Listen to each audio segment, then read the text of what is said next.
नमस्कार, active news महक में आपका स्वागत है। मैं हूं आपके साथ आरोही।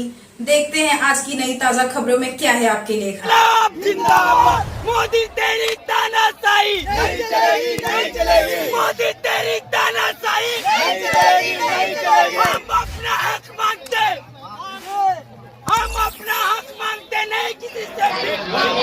त्यांना कसली कराय, त्यांना रस्त्यावर काढलाय, त्यांना फायदा काय आहे? मोदी सरकारला काय फायदा आहे का? त्यांना पुरं काय आहे, त्यांना काय नाही आहे? तो रेडवा आहे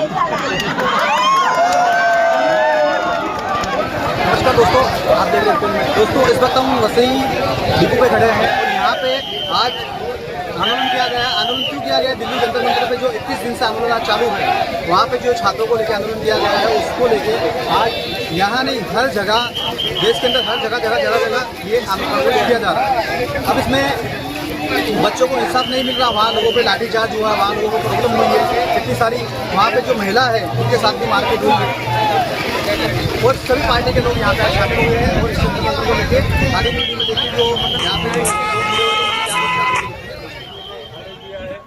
और इसीलिए हमारी सब युवा टीम जो युवकों का आंदोलन है उसके पीछे है।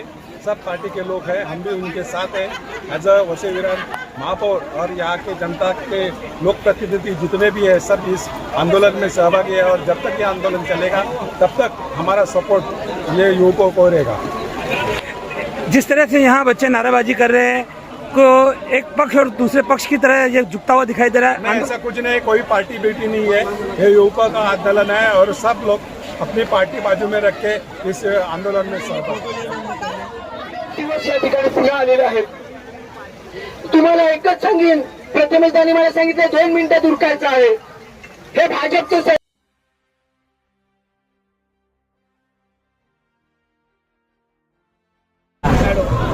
मैडम क्या कहेंगे आप?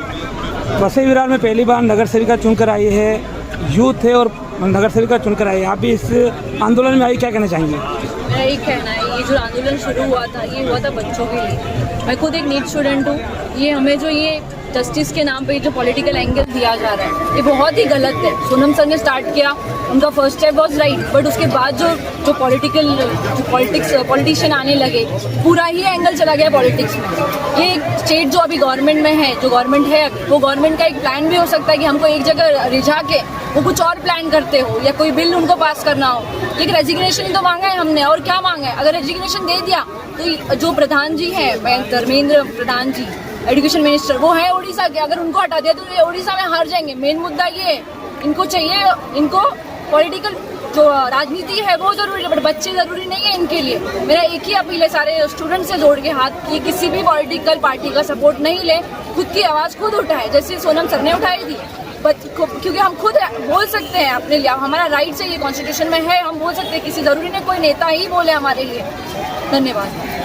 क्या कहेंगे आज के इस आंदोलन के बारे में? आज का ये आंदोलन देश के भविष्य के लिए किया जा रहा है। आज का युवा, आज का विद्यार्थी ये कल का भविष्य है और इस भविष्य के साथ में अगर खिलवाड़ किया जाएगा तो देश का कोई भी नागरिक उसको सहेगा नहीं। नरेंद्र मोदी जी की सरकार जो है निरंतर भारत की जनता के साथ में दगाबाजी करते आ रही है, खोखले वादों के साथ में दगाबाजी कर रही है, पेट्रोल के दाम के ऊपर दगाबाजी कर रही है, इथेनॉल के नाम पे दगाबाजी कर रही है, आज ये बच्चों के साथ में दगाबाजी कर रही है। बच्चे संवैधानिक मार्ग से जंतर मंतर पर प्रोटेस्ट कर रहे थे और उनकी 20 दिन तक कोई सुनवाई नहीं हुई। इसीलिए वो लोग चाह रहे थे कि संसद तक उनकी आवाज़ पहुँचाई जाए, इसीलिए वो लोग निकले हुए थे। लेकिन जिस तरीके से बर्बरता से इस कायर सरकार ने जनरल डायर के रास्ते पे चल के हमला किया हुआ है, उसका हम निषेध करते हैं। हमला करने वाले में पुलिस तो थे ही,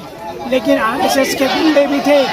जिन लोगों के शरीर पे वर्दी तो थी लेकिन नेम प्लेट नहीं थी, उनके पाँव में चप्पलें थी, उनका प्रॉपर वर्दी नहीं था, कुछ लोग बिना वर्दी के थे। ये लोग कैसे मारपीट कर सकते हैं? इनको किसने भड़काया?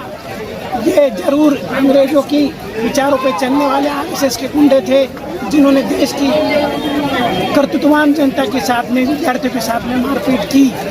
देखिए मोदी जी सरकार में बैठे हुए तानाशाह के सभी मंत्री आपको हम लोग बताना चाहते हैं कि भारत की जनता का, युवाओं का इम्तिहान, सब्र का इम्तिहान मत लीजिए, वरना जब जब युवा सड़कों पे उतरा है तो सड़क से लेकर संसद तक इंकलाब की सैना लगाएंगे। भाई क्या कहेंगे, जिस तरह से आज इस मोर्चे में आप शामिल होने वाले, क्या कहना चाहेंगे? मैं खुद एक डॉक्टर हूँ, डॉक्टर शुभांगी हेमंत पाटिल। मेरे पति से डॉक्टर हेमंत पाटिल। हम दौड़े के टाइम पे नीट एग्ज़ाम नहीं था, उसके बाद में मेरा लड़का, उसने ये नीट एग्ज़ाम दिया था, लेकिन वो टाइम पे इतना पेपर लीक वगैरह कुछ गड़बड़ नहीं था। मैं खुद जानती हूँ, हम लोग जब भी बच्चे नीट का एग्ज़ाम करते थे तभी उसके साथ में उसी में पढ़ाई करते रहते थे। मेरा लड़का नीट के क्लास के लिए यहाँ से अंधेरी तक जाता था और रात को यहाँ पे आता था, कॉलेज में करता था। बात मैंने खुद देखा है कि नीट के लिए लड़के लोग कैसे एग्ज़ाम के लिए प्रिपरेशन करते हैं, और उसके बाद में अगर पेपर लीक हो गया तो उनका क्या हालत हो सकता है। पेपर लीक हो गया, हमारे टाइम पे भी एग्जाम में आते थे, लेकिन वेरी इंपॉर्टेंट क्वेश्चन करके 1-2 क्वेश्चन आते थे। ये पूरा पेपर लीक हो गया, उनको समझ में नहीं आया कि हम लोगों ने एग्जाम दिया तो क्यों दिया, इतने साल पढ़ाई किया। कुछ बच्चे लोगों ने तो 4 अटेम्प्ट दिए, मतलब उन्होंने कितना साल पढ़ाई किया रहेगा। और ये बच्चे लोग बहुत छोटे हैं, 17 साल के एग्जाम उम्र से नीट एग्जाम चालू किया जाता है, वो 22 साल या 3-4 साल तक नीट एग्जाम लेते हैं। लोग 4 अटेम्प्ट दिए हुए लटके रहेंगे, उनकी मन की हालत क्या रहेगी, क्यों नहीं वो डिप्रेशन में जाएंगे। ये गलत, ये सिस्टम का है, एजुकेशन सिस्टम बहुत गलत हो गया है। इसके लिए हम लोग सब माँ बाप की तरफ से, मैं सब लड़कों के लिए, स्टूडेंट्स के लिए आवाज़ उठाने के लिए मोर्चे में शामिल हूँ। पंडित जी क्या कहेंगे, आज जिस तरह से वसई विरार में एक बड़ा मोर्चा आयोजित किया गया है, सर्वदलीय मोर्चा है, आप कांग्रेस पार्टी के जिलाध्यक्ष है, जिस तरह से कांग्रेस पार्टी के नेता प्रतिपक्ष राहुल गांधी जी के साथ जिस तरह से कल बर्ताव हुआ, क्या कहना चाहिए? ये आगाज है स्वतंत्रता की दूसरी लड़ाई का। ये जो हुकुमशाह बैठा है दिल्ली का, वो हमारे छात्रों को पीट रहा है जो अपना हक मांगने के लिए गए। ये एक तरीके से उनकी एग्जाम भी नहीं ले पा रहे और ये खुद को विश्वगुरु कह रहे हैं। ये राम का नाम लेते हैं, डंडा मार रहे हैं। उस विषय में आप नजरिए से देखना चाहते हो? ये हकीकत है, आपने जो सवाल किया वो हकीकत है कि वहाँ पे ऐसा हिसाब किताब था कि बहुत से लोगों के, पुलिस वालों के नेम प्लेट भी नहीं थे, तो वो गुंडागर्दी हो रही थी। एक्चुअली वो पुलिस वालों का काम ही नहीं है। अगर रियल देखा जाएगा तो पुलिस किसके लिए है? आम आदमी के लिए, सुरक्षा के लिए, हमारे लिए है, ना नेताओं के लिए है। और नेताओं ने जो ऑर्डर दिया, ऐसा पब्लिक को पुलिस ने मारना चालू कर दिया। ये हकीकत है, बहुत ही दुख की बात है कि इंसान के काम आता है, लेकिन पुलिस वालों ने ना लड़कियों को देखा ना लड़कों को देखा, उनके बुरी हालत से मारा। क्या कहना चाहिए? आज ये कहने की बात नहीं है, दुख की बातें हैं। इस देश के नौजवान साथी लाठियों से मारे जा रहे हैं, जिसके प्रपंच से सरकारें बनती है, जिससे देश चलाई जाती है, जिससे देश की उम्मीदें बढ़ाई जाती है। आज उन बच्चों पर लाठी की चार्ज की जाती है, जिससे सरकार बना के चलाई जा रही है। वही सरकार आज बच्चों पे लाठियां मार रही है। और मारने वाला शख्स कौन है? आज तक दिल्ली का पहचान नहीं हो पा रहा है, उस पहचान का शिनाख्त नहीं हो पा रहा है। जो मारने वाला है वो कौन है, किस पक्ष से आता है, किसने भेजा है, आज तक इसका कोई रिकॉर्ड नहीं मिल रहा है। और बच्चों को गुनाहगार साबित किया जा रहा है कि देशद्रोही है। वहाँ नारे गलत लगते हैं। नारे कौन लगाने जाता है? देश का हक मांगने वाला, अपना हक मांगने वाला नौजवान साथी को लाठी और डंडे से मारा जाता है। इस देश की कहाँ चली गई है हमारी रीति, हमारी नीति, हमारी ज़रूरतें? हम समझ नहीं पा रहे हैं। बड़ा दुख का बात है, यहाँ कोई मुस्कुराहट नहीं है, कोई हंसी नहीं है, कोई खुशी में नहीं आए हैं, बल्कि इस नौजवान साथियों के साथ हम लोग दुख के साथ खड़े हैं। और इस देश में जब जरूरत पड़ेगी, हमेशा ये नौजवान साथी, इस देश का हर एक इंसान बारिश में ये आंदोलन क्या कहना चाहेंगे? ये आंदोलन अभी लोगों का हो चुका है, किसी पार्टी या किसी पक्ष का नहीं है। लोग बहुत नाराज है जिस तरह से बच्चों के ऊपर लाठीचार्ज हुआ, महिलाओं के ऊपर लाठीचार्ज हुआ, 10-10, 15-15 साल के बच्चों के ऊपर महिलाओं के साथ छेड़खानी हुई। गुंडों ने, पुलिस के गर्दी में आए गुंडों ने बच्चों को पीटा। अरे बच्चे हमारे भविष्य है। अगर भविष्य के साथ इस तरह से मोदी सरकार और ये शाह, अमित शाह, जो पहले से तड़ीपार है, गुंडा है, वो वही करेगा। उसका जो गुस्सा है ये आम जनता में बहुत है। आज मेरी 10-12 साल की बच्ची भी गुस्से में है क्योंकि इनका भविष्य ये सरकार ने पूरी तरह से खतरे में डाल दिया है। आज पूरा देश आक्रोशित है, एक तरफ से बीजेपी है तो दूसरी तरफ पूरा देश है। अभी पूरा देश एक साथ आ गया है और ये पूरा देश एक साथ मिलकर इस मोदी शाह का जो रंगा बिल्ला की ये जोड़ी है इसको ये भगा के रहेगी। और ये धर्मेंद्र प्रधान, मुझे लगता है ये धर्मेंद्र प्रधान को बचाने के लिए ये जो रंगा बिल्ला है दोनों ने बड़ी साजिश रखी है क्योंकि ये धर्मेंद्र प्रधान के पास शायद इन दोनों का कोई राज होगा। इसके लिए ये पूरे देश को सड़क पर ला रहे हैं, पूरे देश के बच्चों पे लाठीचार्ज कर रहे हैं और ये हम हरगिज़ बर्दाश्त नहीं करेंगे।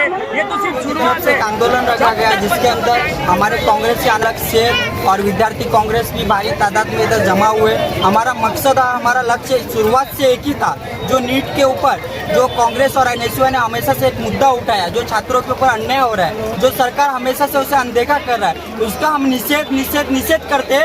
आज यहाँ तक की बात आ गया है कि छात्राओं के ऊपर दिल्ली जैसे जंतर मंतर पर अपना हक मांगने गए और उनके ऊपर अत्याचार कर रहे, लाठियां चार्ज कर रहे। यहाँ तक कि लड़कियों को भी देखा नहीं जा रहा है, बख्शा नहीं जा रहा है। आज देश के अंदर में फर्स्ट टाइम जब से ऐसा हुआ है कि और लड़कियों के ऊपर भी और स्टूडेंट के ऊपर भी लाठी चार्ज हो रहा है, तो कहीं ना कहीं ये सरकार ये तानाशाह है और वो तानाशाह देश के अंदर दिख रहा है। इसी के लिए आज पूरे देश के अंदर लाखों और करोड़ों छात्र आज उसका विरोध कर रहे और सड़क पे उतर गए। जब तक धर्मेंद्र प्रधान इस्तीफा नहीं देगा, जब तक मोदी उसकी तानाशाही खत्म नहीं होगा, इस लड़ाई को हम आखिरी तक लड़ते रहेंगे। ये जो आंदोलन है, जिस तरह से यहाँ बड़ी संख्या में लोग हैं, इतनी बारिश होने के बावजूद क्या कहना चाहेंगे? देखिए, आप देख सकते हैं युवाओं की ताकत किस चीज़ को कहा जाता है। अभी आपने दिया रहेगा तो बहुजन विकास पार्टी के नगर से वो भी थे, सर्वपक्षीय यहाँ पे कांग्रेस है, CPI सब अपोजिशन पार्टीज मिलके और हम युवा शक्ति संगठन के सारे लोग एक कल सोशल मीडिया पर हमने वीडियो डाला था कि आप प्रोटेस्ट है।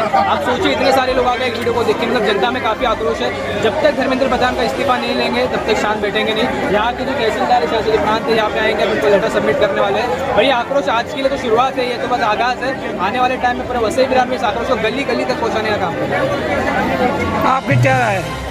ऐसे हमारे भाई ने बताया कि पूरे वसई विहार में भारी आक्रोश है युवाओं में, सभी पार्टी के कार्यकर्ता पदाधिकारी यहाँ पे उपस्थित है और ये कोई पार्टी का मोर्चा नहीं है, बच्चों का आवाज़ है। इस प्रकार से उन पर लाठी चार्ज किया गया, उनको मारा गया और यहीं तक लाठी चार्ज नहीं, लाठी पे किले ठोक कर उनको मारे गए और जान से मारने की कोशिश की गई। तो पहले प्रथम तो मैं आपको मीडिया के माध्यम से बताना चाहता हूँ, धर्मेंद्र प्रधान का इस्तीफा तो चाहिए ही, लेकिन जो अमित शाह गृह मंत्री है उनका भी राजीनामा हम यहाँ पे मांगते हैं क्योंकि उनकी ही पुलिस है और जो तानाशाह पुलिस जो हमारे बच्चों पे जो तानाशाहीगिरी कर रही है कहीं भी रोक के नहीं लिया जाएगा। और आपको बताना चाहूँ, इंडिया एक जो है बुद्धिजीवी का देश है, बुद्धों का देश नहीं है और इंडिया रिएक्ट करता है। कभी भी कुछ गलत होता है तो इंडिया रिएक्ट करता है, वसई विहार भी रिएक्ट कर रहा है और भारत रिएक्ट करेगा। और यहाँ पे जो हमारा डिमांड है, हमें तो आज हमारे आंख से आंसू गिर रहे हैं कि इतने बेरहमी से उनको पीटा गया। जल्लाद भैंस को मारता है वैसे पुलिस वालों ने हमारे युवाओं को मारा है, छात्रों को मार मार के। और जलियांवाला बाग, इतना तो अंग्रेजों ने जुल्म हम पे नहीं किया जितना ये बीजेपी की सरकार परसों हमारे बच्चों को मारा, हमें छात्रों को मारा।